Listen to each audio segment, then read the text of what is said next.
জানা যায় কোনো সন্ত্রাসী গোষ্ঠী নয়, বরং এই হামলার পেছনে ছিল 17 বছর বয়সী এক কিশোরের হাত।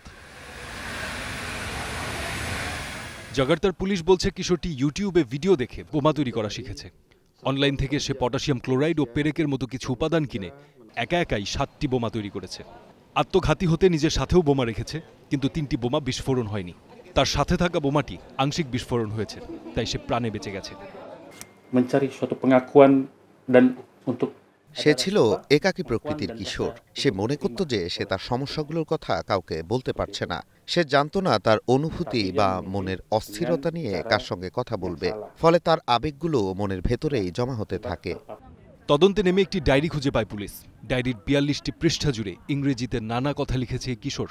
ইঙ্গিত দিয়েছে 7 নভেম্বর সে কিছু একটা ঘটাতে যাচ্ছে। তার আত্মঘাতী হবার বাসনাও ছিল ডায়েরির লেখায়। এই শিশু অপরাধী তার কমিউনিটির কাছ থেকে স্বীকৃতি ও গ্রহণযোগ্যতা চেয়েছিল, কিন্তু একটি গোপন টেলিগ্রাম গ্রুপ থেকে সহিংস কন্টেন্টের সংস্পর্শে আসার কারণে সে ভুল পথ বেছে নিয়েছিল। ডায়েরিতে সে বিশেষভাবে বিস্তারিত পরিকল্পনা লিখেছিল, বিশেষ করে 7 নভেম্বর দিয়ে।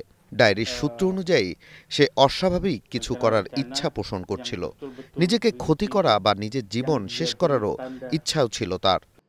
মাত্র 17 বছর বয়সী একজন একাকী কিশোর কিভাবে এমন উগ্র মতাদর্শে প্রভাবিত হলো সেটি খতিয়ে দেখতে তার ইন্টারনেট হিস্ট্রি খুঁজে বের করে পুলিশ।